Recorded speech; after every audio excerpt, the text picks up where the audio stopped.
Graça e paz, queridos irmãos. Peço para que os irmãos abram as Escrituras no livro de Ruth, onde temos feito a exposição sequenciada. Desta vez, no mesmo capítulo, no mesmo texto da semana passada. Aqueles que estiveram presentes podem lembrar que eu dividi esse texto em duas exposições, onde no primeiro momento, domingo passado, eu expus minha perspectiva feminina, no caso Ruth como uma mulher ideal, e hoje eu irei expor na perspectiva masculina, Boaz como o homem ideal.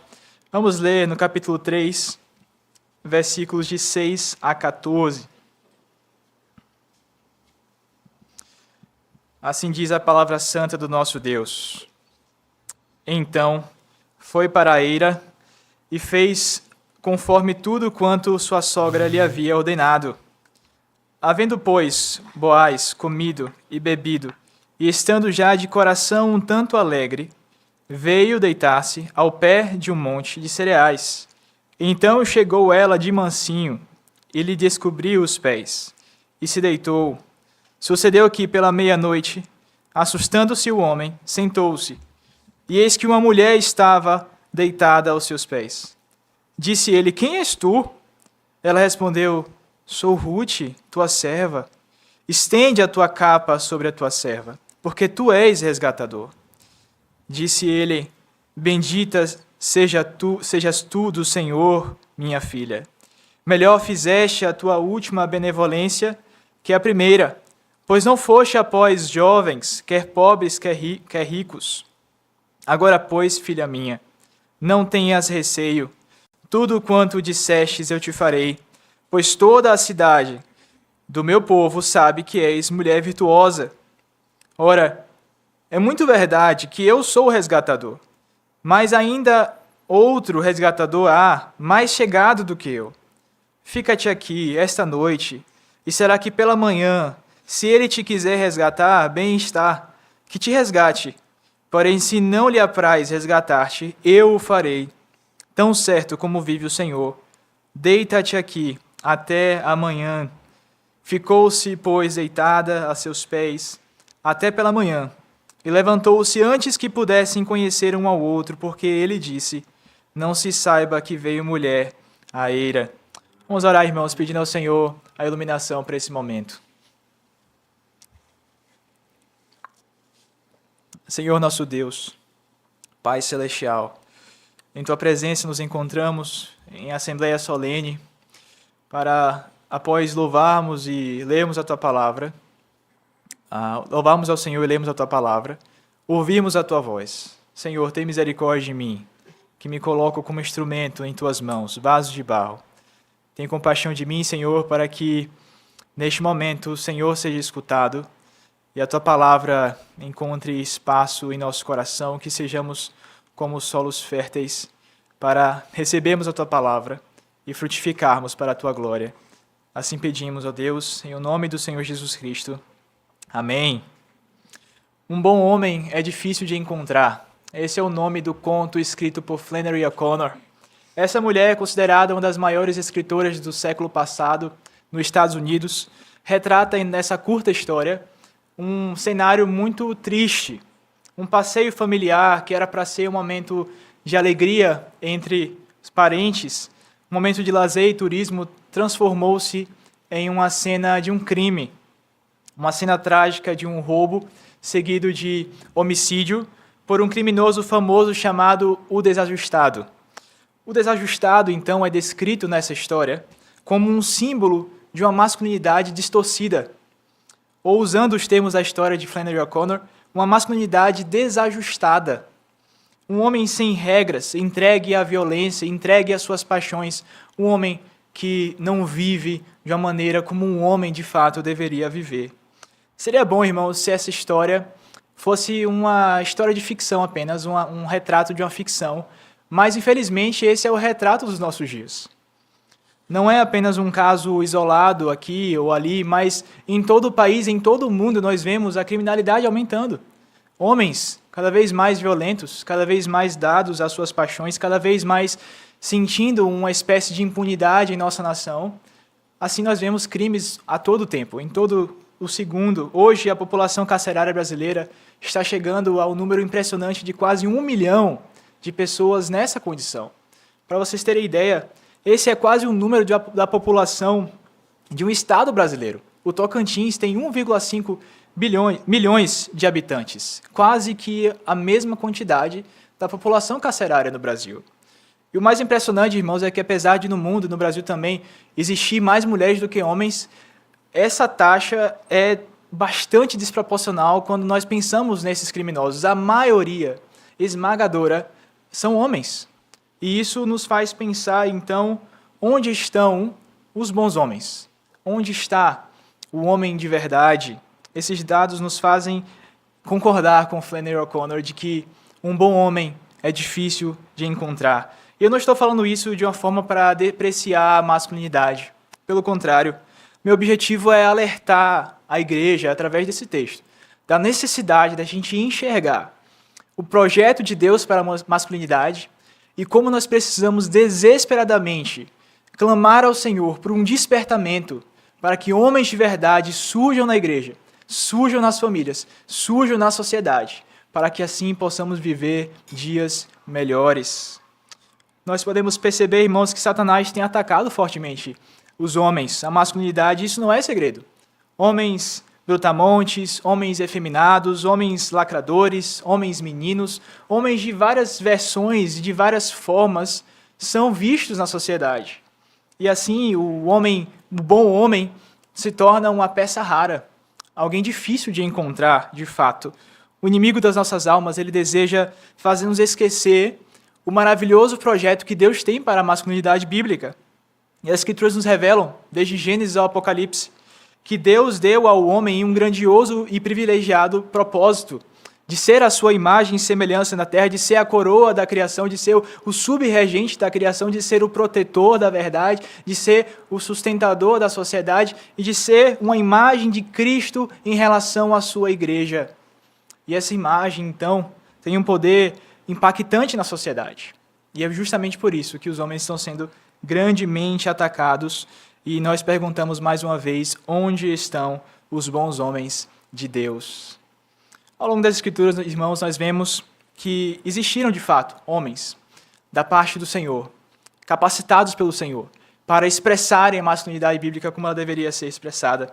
Em nosso texto, nós veremos um deles, Boaz, um homem que representa um ideal de masculinidade. É fato que Boaz era um homem pecador, como eu e como você, mas o texto faz questão de mostrar como que em um tempo dos juízes, um tempo marcado pela impiedade, pela incredulidade, pela injustiça, existiam bons homens. E Boaz era um deles. E Ruth era uma boa mulher, uma mulher ideal, apesar de ter uma origem pagã, ela foi alvo da graça do nosso Deus. E assim nós podemos ver nesse casal algo que nós deveríamos imitar, algo que nós deveríamos ter como inspiração para os nossos dias. Em nosso texto nós veremos então como Boaz espelha isso. E estamos mais uma vez aqui no diálogo entre Ruth e Boaz, dessa vez nesse encontro à meia-noite, cercado por tensão, cercado por muita expectativa sobre qual seria o desfecho da história de Ruth e Noemi. E um plano audacioso criado pela sogra de Ruth, Noemi, está em curso. Um plano que pode definir o futuro de Ruth, pode definir o futuro de Noemi, dentro de um contexto muito complicado. No entanto, apesar de tudo estar sendo executado aqui de uma forma muito bela, nós sabemos que é Deus que está por detrás de tudo, que é Ele que é o soberano Senhor que conduz a história de Ruth e Noemi. Elas duas já perceberam isso. A própria Noemi constata de que o Senhor não havia abandonado a serva dele, de que o Senhor não havia deixado da sua fidelidade com o seu povo. E no capítulo 3, então, o texto nos fornece esse precioso cenário, onde nós podemos entender, então, o plano de Deus para o casamento cristão. Nós vimos isso há 2 pregações atrás, em que o casamento ideal é formado entre pessoas da mesma fé, e é marcado pela santidade, e é marcado pela obediência às autoridades. E em seguida, na pregação passada, nós vimos como a feminilidade representada em Ruth, ela se expressa através de um bom testemunho público, através de uma vida de santidade e através de uma dependência de um resgatador. E como isso aponta para a dependência que a humanidade tem de Cristo Jesus. Mas agora nós veremos sobre Boaz, e assim meditaremos sobre o tema Boaz, um homem ideal. veremos algumas características da masculinidade bíblica em Boaz. A primeira delas está nos versículos de 10 e 11. É a característica de que Boaz é um homem provedor. Assim também os homens devem ser provedores. Essa é a primeira característica que nós podemos ver aqui.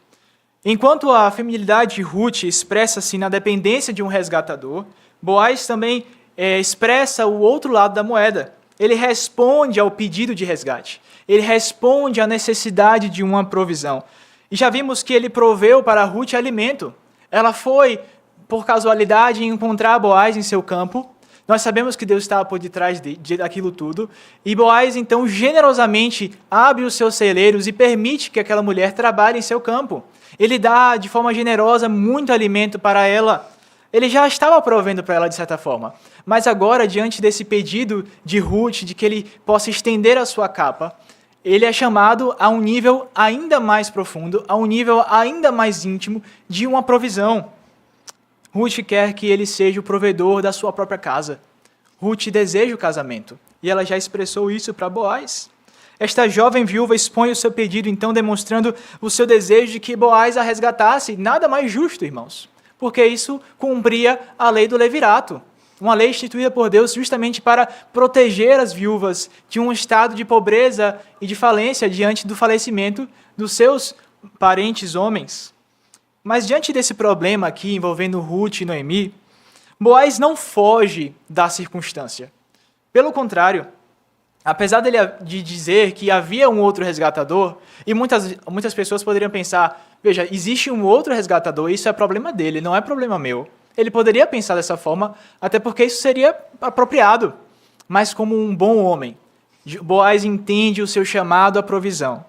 E ele percebe que Ruth estava desamparada, precisando de uma palavra, ela estava clamando por uma provisão, e Boaz diz, olha, existe um outro homem, mas se ele não vier te resgatar, deixa comigo que eu vou resolver o seu problema.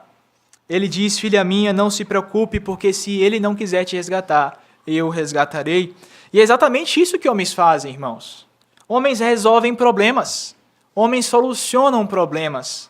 Problemas na família, problemas na igreja, problemas na sociedade, problemas na casa. Homens foram criados para isso, para resolver problemas, para prover soluções. A masculinidade bíblica, ela é chamada para isso. Embora a masculinidade desajustada pela queda gera justamente o oposto, homens que ao invés de solucionarem problemas, eles criam problemas. São os inimigos da história, como nós vimos no início do sermão, mas é justamente isso que o pecado faz. O pecado desvirtua aquilo que Deus fez. Deus fez o homem para expressar essa característica de provisão. O pecado então faz o contrário. O homem não somente deixa de ser o provedor, como ele torna-se o algoz da história. Aquele que destrói, aquele que é o inimigo da situação. Mas a má notícia, irmãos, é que aqueles que fogem, então, desse papel bíblico, desse papel de masculinidade, de provisão, acaba gerando, então, consequências graves para a sociedade. Graves mesmo. A má notícia é essa, fugir da responsabilidade, contrariá-la, geralmente cobra um alto preço. Um alto preço para casa, um alto preço para a igreja, um alto preço para a sociedade, tudo isso porque homens não cumprem o seu chamado de provedores. E nós vemos também isso na palavra de Deus. Nós vemos isso até mesmo no rei Davi. Quando ele foge da sua responsabilidade de estar junto com os seus compatriotas, junto com os seus soldados, guerreando no tempo em que os reis iam às guerras, ele estava no seu palácio, desfrutando de talvez um ócio, desfrutando talvez de um lazer, estava sendo negligente com a sua responsabilidade de provisão. E então, o que a história nos diz na palavra do Senhor? Fugindo da responsabilidade, contrariando a vontade de Deus, ele se envolve em um caso extraconjugal. Então, um abismo chama um outro abismo, e a imagem do homem é cada vez mais quebrada e desajustada para aquilo que o pecado faz. Muito distante daquilo que o Senhor traz. E assim, Davi constata que a sua masculinidade, que está sendo quebrada ali através daquelas atitudes, requer um preço, cobra um alto preço. Ele vê a espada do Senhor dilacerando o seu reino, literalmente, dilacerando a sua própria casa. Quando o texto bíblico nos diz que o seu filho com Batseba, fruto de uma união extraconjugal, morre. Logo em seguida, nós vemos que um outro filho abusa de uma outra filha. E em seguida, um outro filho se insurge como um rebelde e quer usurpar o lugar do pai. Tudo isso porque Davi deixou de ser homem. Ele não agiu como o Senhor havia ordenado que um rei, que deveria ser um modelo de masculinidade, deveria agir naquela circunstância. Homens, Deus nos chamou então para algo superior, para um procedimento que eleva a esses padrões. Em 2 Samuel, capítulo 23, peço para que vocês abram as Escrituras, nós podemos ver o ideal de Deus para aqueles que são colocados como governadores, como homens líderes. 2 Samuel, capítulo 23.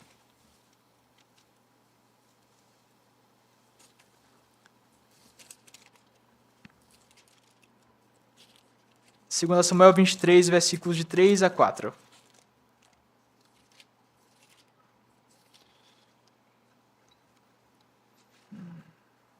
O texto diz: Disse o Deus de Israel, a rocha de Israel, a mim me falou, aquele que domina, ou seja, aquele que lidera com justiça sobre os homens, que domina no temor do Senhor, é como luz da manhã, quando sai o sol, como manhã sem nuvens, cujo esplendor, depois da chuva, faz brotar da terra a erva.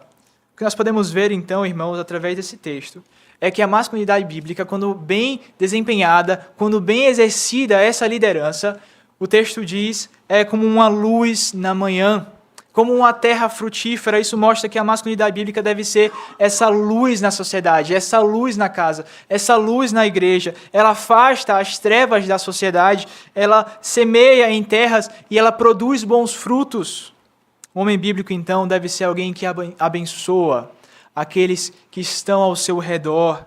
Todos aqueles que estão perto dele podem provar da provisão de uma pessoa que soluciona problemas, ao invés de criá-los.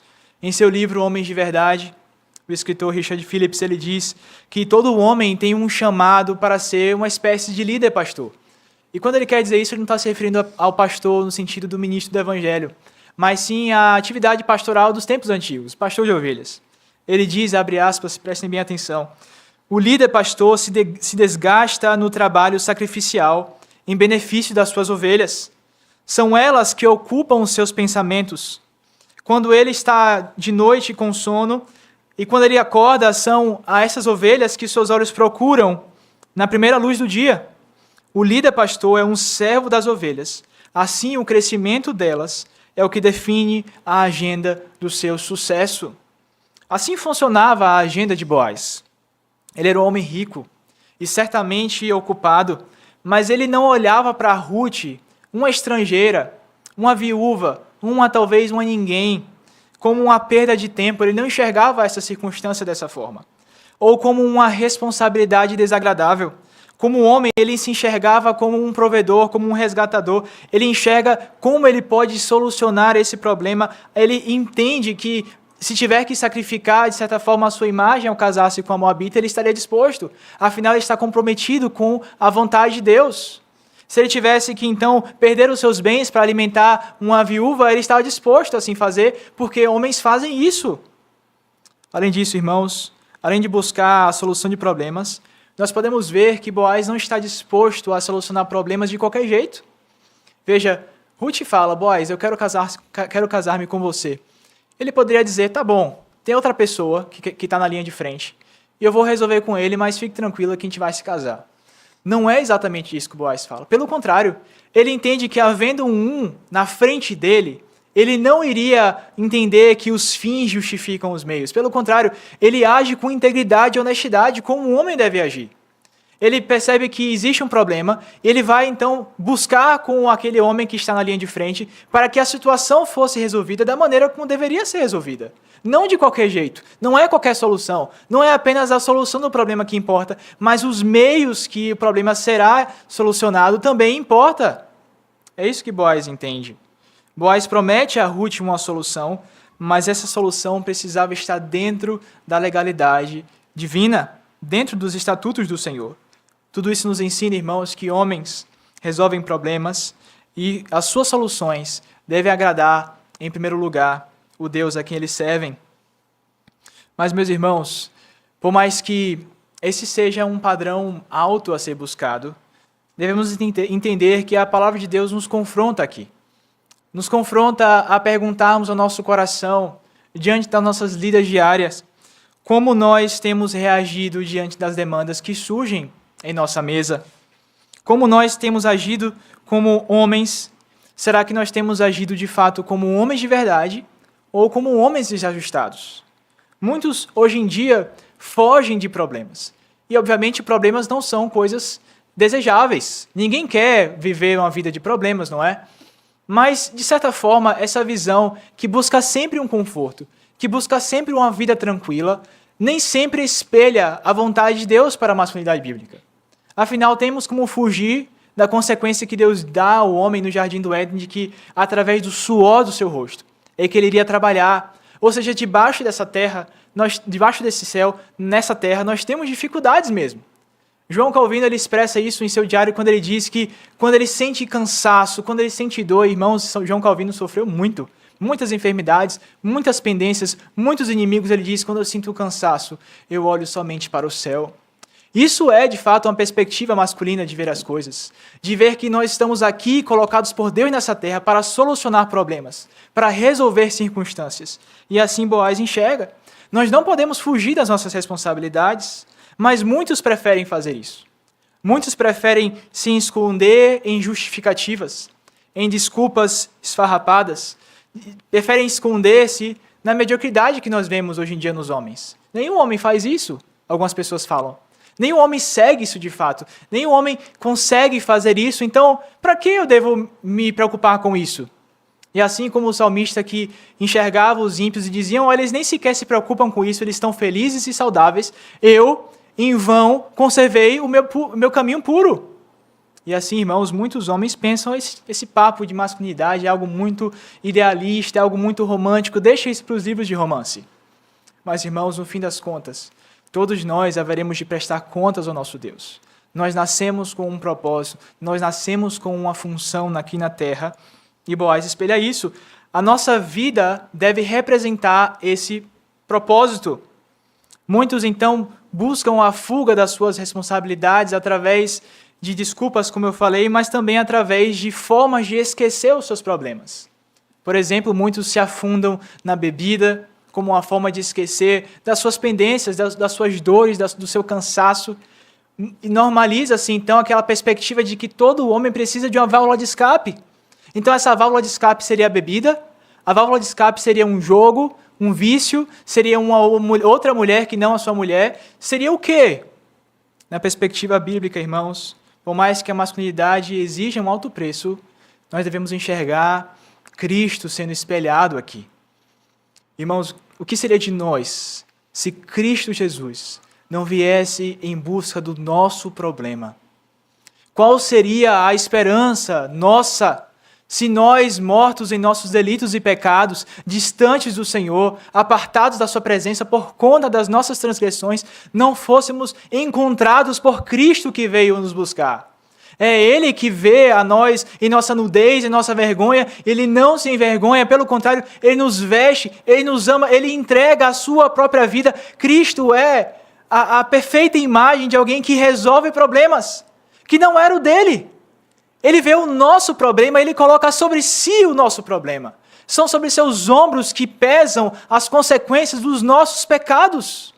E Cristo, assim, como um homem perfeito, Ele sofre, Ele se sacrifica por amor daquela que é a sua noiva, dando um exemplo para todos nós homens, do que nós devemos ser, do que nós devemos fazer, solucionar problemas, mesmo que isso custe tempo, energia, força, mesmo que isso custe a nossa vida, não é diferente do que Cristo fez por pessoas como eu e como você. A masculinidade bíblica deve expressar isso. Em segundo lugar, irmãos, nós podemos ver nas características de Boaz a característica de um protetor. E o que isso quer dizer dentro dessa perspectiva? Isso significa, irmãos, que Boaz, além de prover para Ruth uma solução para os seus problemas, ele se enxerga como alguém que está ali para proteger aquela mulher vulnerável. A primeira coisa que nós podemos perceber é que Boaz era um homem que protegia, em primeiro lugar, a si mesmo. Isso é algo importante. Quando o apóstolo Paulo está falando aos Efésios sobre o casamento, ele diz que nenhum homem odeia o seu próprio corpo. Por isso ele deve servir também a sua esposa, porque juntos são uma só carne. Assim, nós podemos ver que Boaz, independente da sua relação com Ruth, o texto registra que ele protegia a sua própria vida, ele protegia a sua espiritualidade. Boaz, apesar de ser um homem rico, ele poderia ter inúmeros amigos ou compatriotas que viviam de uma forma torta. Irmãos, tempos dos juízes, vocês sabem que tempos eram esses, mas mesmo assim nós vemos em Boaz uma vida destacada pela piedade. Isso nos mostra que, em primeiro lugar, Boaz era um protetor da sua própria vida. Ele protegia o seu caminho, ele via por onde andava. Ele não andava nas sendas do pecado, pelo contrário, ele guardava os mandamentos do Senhor, ele andava na presença de Deus. Isso é algo importante a ser destacado aqui, como uma característica daquilo que o homem deve ser. Não há, irmãos, sequer uma cena até aqui que nós lemos, em que Boaz não apareça e que o nome de Deus não esteja aparecendo também. Todas as vezes que Boaz aparece, ele cita o nome do Senhor. Isso é impressionante, irmãos. Isso não é por acaso. Quando Boaz chega em seu trabalho, ele cita o nome do Senhor. Quando Boaz está conversando com uma estranha, ele cita o nome do Senhor. No capítulo 2 nós vemos isso. Quando Boaz encontra-se em uma circunstância assim, à meia-noite com a mulher, ele cita o nome do Senhor. O tempo todo Boaz está citando o nome do Senhor. O que isso quer dizer? Isso quer dizer que Boaz enxergava a sua vida como uma vida vivida perante a face de Deus. Ele sabia que não existia nenhum lugar onde ele pudesse estar, nenhuma conversa que ele pudesse ter, nenhum pensamento que ele pudesse ter, que Deus não estivesse ali prescrutando e vendo absolutamente tudo. E como alguém que amava ao Senhor, ele demonstra assim intimidade com o Senhor. Ele trabalhava, mas trabalhava para o Senhor. Ele servia, mas servia para o Senhor. Ele vivia e pensava, acordava e dormia no Senhor. E é assim que os homens devem ser também. É isso que Boaz nos mostra. Homens comuns deveriam ser assim também. Talvez você pense, Boaz era um rei, talvez, um profeta, um sacerdote. Absolutamente não, irmãos. Talvez algumas pessoas podem pensar teologia, estudar a palavra de Deus, se dedicar à igreja. Isso é coisa de pastor. Deixa isso para o seminarista, deixa isso para o pastor, deixa isso para os presbíteros. Eu não preciso me preocupar com isso. Eu não preciso ler livros teológicos, eu não preciso me aprofundar no conhecimento de Deus. Eu não vou ter nenhum cargo na igreja. Será que é assim que nós deveríamos pensar, irmãos? Será que é isso que Deus espera da gente como cristãos? Boaz vivia em um tempo onde todo mundo ao seu redor dizia o contrário. Cada um fazia o que lhe era agradável ao coração. É isso que marca o tempo dos juízes. Mas Boaz não agia assim. Boaz era um homem comum. E ele agia na presença de Deus, irmãos. Ele vivia na presença de Deus, irmãos. O que isso nos diz? Que todo homem deveria ser assim também. Todo homem deveria conhecer ao Senhor devidamente. Não é exatamente isso que o apóstolo Paulo fala. Ele diz, eu não permito que a mulher exerça a autoridade de homem na igreja. Se ela tiver alguma dúvida, ela pergunta a quem, irmãos? Ao seu esposo em casa. Os homens deveriam saber as respostas teológicas que as suas esposas trazem no coração. Os homens deveriam saber as respostas teológicas que seus filhos trazem ao coração. Os homens são pastores do seu lar. Os homens são chamados a serem esse testemunho fiel da presença de Deus na vida das pessoas. É assim que os homens devem ser, irmãos. É isso que Boaz nos diz. Algumas pessoas pensam que nada, isso de estudar é coisa de pastor, de seminarista, é assim, a mediocridade vai tomando conta dos nossos dias atuais. O padrão vai diminuindo quando, na verdade, não é a palavra de Deus que tem sido observada, mas sim uma espécie de espírito da época, onde cada um faz como os juízes faziam, segundo o seu próprio coração. Mas, irmãos, aqueles que conhecem a palavra de Deus sabem que todos os homens e mulheres, recebem do Senhor o imperativo para crescerem na graça e no conhecimento. O apóstolo Paulo diz, a minha oração, irmãos, é que vocês possam compreender a profundidade, a largura, o tamanho do amor de Cristo. É que vocês cresçam. Esse era o desejo do apóstolo Paulo para com toda a igreja. assim todos nós devemos ser cheios do Espírito. Me traz uma lembrança agora, quando nós pensamos, por exemplo, no livro de Atos, capítulo 6, quando vai fazer ali uma eleição entre aqueles homens, eles tentam trazer quem pode, então, ajudar os apóstolos a servirem aquelas mulheres que estavam precisando de um serviço de caridade. E então eles estabelecem critérios. Eles dizem, precisamos encontrar alguém que seja cheio do Espírito, alguém que seja cheio de sabedoria, alguém que seja de boa reputação. E o texto nos diz, irmãos, que eles encontraram 6. 6, irmãos. É um número alto para mim, porque, irmãos, se a gente pudesse fazer uma enquete aqui na igreja, ou em qualquer outra igreja, homens cheios do Espírito Santo, como Estevão, homens que eram profundamente movidos por Deus, testemunhos profundos de piedade, de comunhão com o Senhor, pessoas cheias de sabedoria, pessoas de boa reputação, irmãos. Eles encontraram 6 dentre aqueles homens. Assim, irmãos, devemos pensar, Senhor, faz de novo. Levanta homens então, Senhor. Move o teu povo para que mais pessoas sejam assim, porque nós precisamos disso, irmãos. A igreja está padecendo por falta de homens. A sociedade está padecendo por falta de homens. As famílias estão quebradas por falta de homens. Os filhos estão confusos e perdidos por falta de homens. Nós precisamos de homens, irmãos. E assim nós podemos ver que Boaz protegia o seu caminho. Alguém poderia ler no versículo 7 o que o texto diz. O texto diz que Boaz, após ter comido e bebido, e tendo o seu coração um tanto alegre, alguém poderia ver, entendi agora. Esse é o seu homem ideal, dado a embriaguez, comeu e bebeu e está com o coração um tanto alegre. Bebeu muito vinho esse homem essa noite. Está com o coração um tanto alegre. E aí está, irmãos, a necessidade de nós estudarmos a palavra de Deus de forma mais profunda. Esse termo aqui, um tanto alegre, não tem nada a ver com embriaguez. Talvez a tradução tenha feito a gente pensar dessa forma. Mas, na verdade, o termo aqui em hebraico significa tendo sentido satisfação plena, tendo se sentido muito bem. É tão verdade isso que Boaz cita esse mesmo termo que ele utiliza aqui no hebraico, que o narrador utiliza aqui no hebraico, para dizer, Ruth, você fez muito bem agora.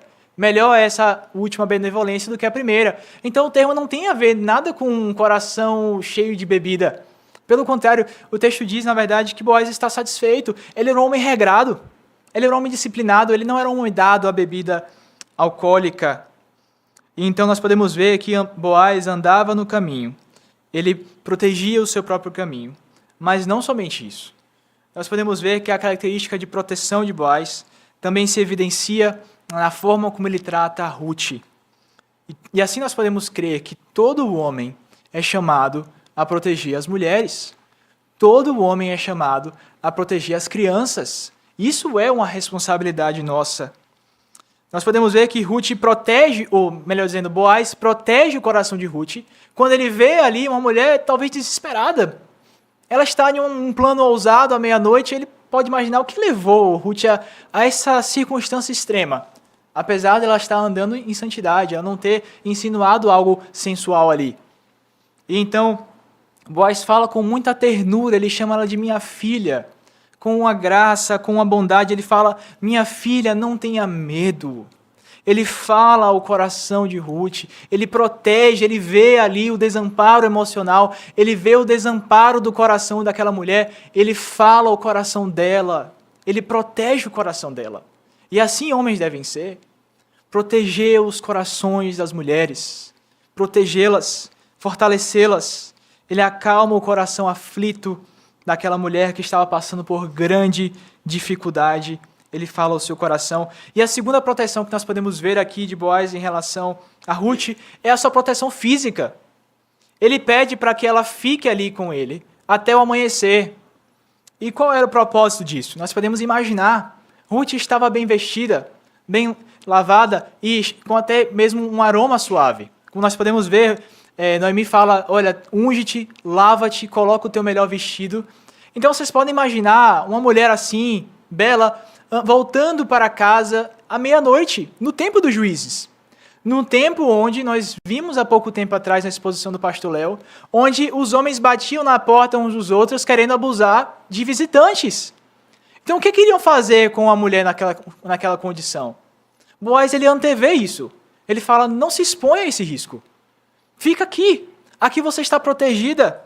Aqui você está amparada. E assim, dentro da propriedade de Boaz, Ruth estava segura. E se algum ladrão aparecesse, certamente esse homem iria protegê-la daquela circunstância.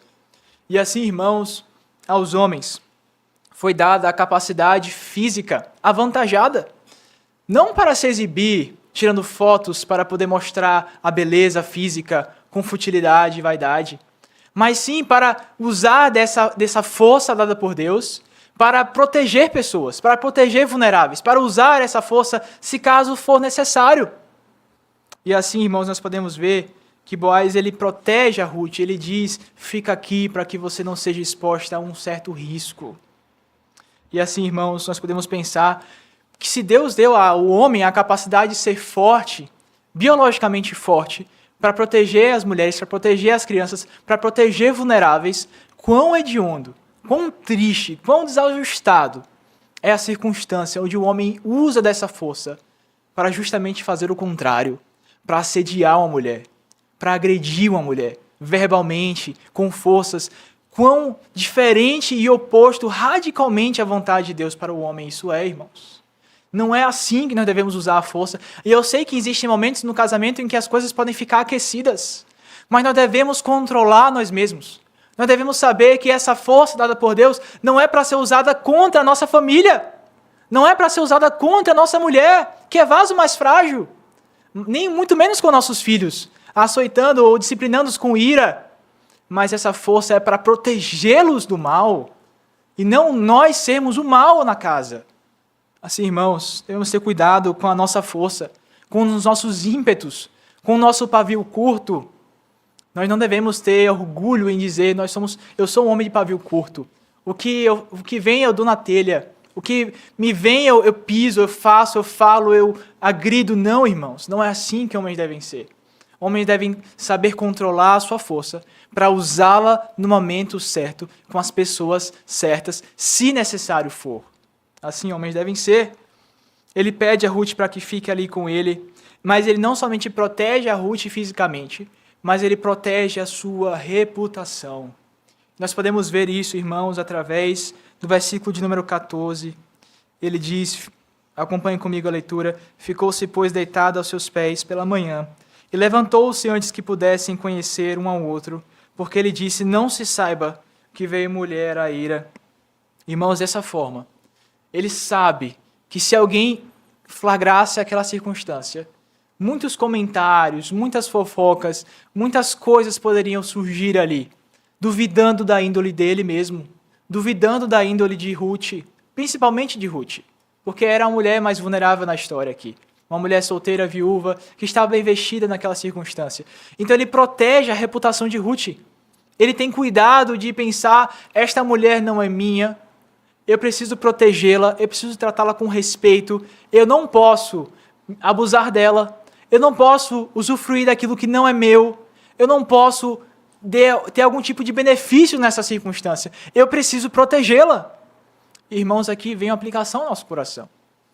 Homens devem proteger mulheres em suas também reputações, proteger a sua casa, e quão errado e quão diferente daquilo que Deus projetou para a masculinidade é quando um homem não zela pela reputação da sua esposa, quando ele a expõe publicamente, quando ele fala mal dela publicamente, quando ele tem um tipo de discussão pública ali, não zela pelo respeito com ela, ou então quando noivos ou namorados acabam achando que são casados e pronto, tem agora benefícios de casados.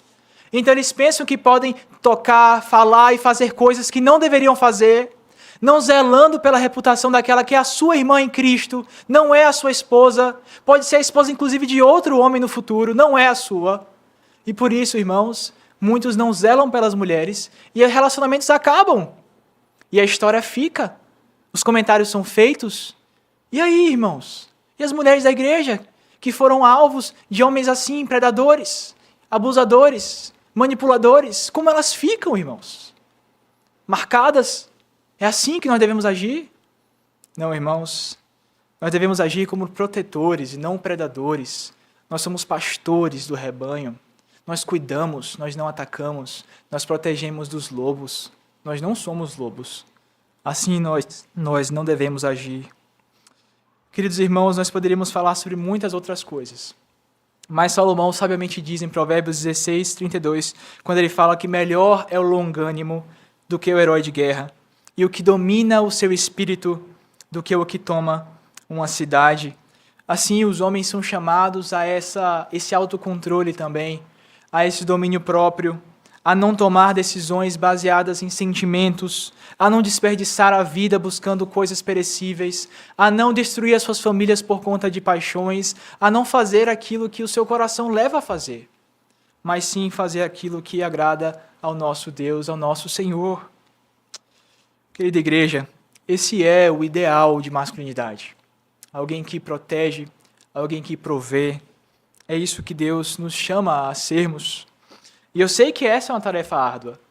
Eu não falo como alguém que chegou lá muito longe disso, mas sim como alguém que está buscando forças no Senhor. E é aí que nós encontramos alento, irmãos, porque nós não estamos sozinhos na busca pela santificação. Nós não estamos na nossa força. É o Espírito Santo que em nós habita, que irá nos capacitar a fazer aquilo que o nosso Deus pede de nós. Por isso clamemos, irmãos.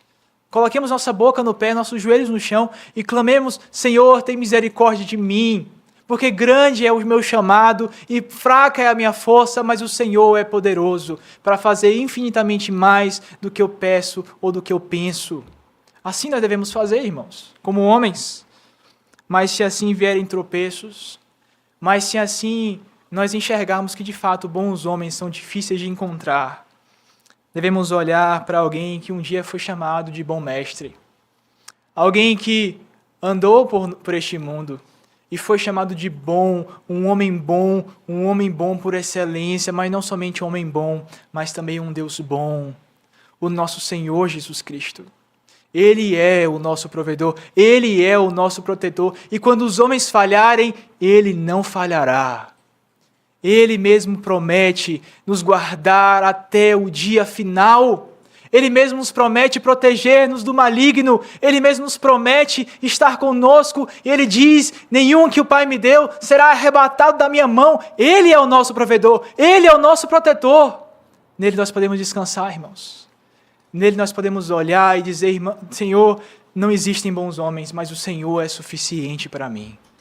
O Senhor é suficiente para a minha casa, o Senhor é suficiente para a minha igreja, o Senhor é suficiente para a sociedade.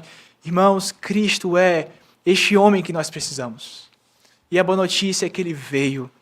E a boa notícia também é que Ele voltará para nos buscar. E essa é a nossa alegria, esse é o nosso contentamento.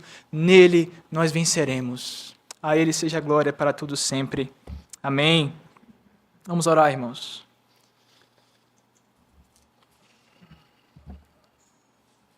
Senhor, nosso Deus amado, Pai Celestial, quem é suficiente para essas coisas, Senhor? Tem misericórdia de nós, Pai. Sabemos que o chamado que o Senhor nos dá é grande. Pode ser muitas vezes um fardo a ser levado, mas sabemos que o maior fardo foi Cristo que levou sobre si. E assim nós louvamos ao Teu Filho, o nosso Senhor, o nosso provedor, o nosso protetor, o nosso resgatador por excelência.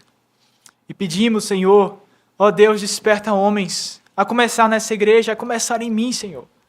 Pessoas que amam a Cristo com todas as suas forças e que querem ver o Senhor Jesus Cristo adorado e glorificado nesta comunidade, Senhor.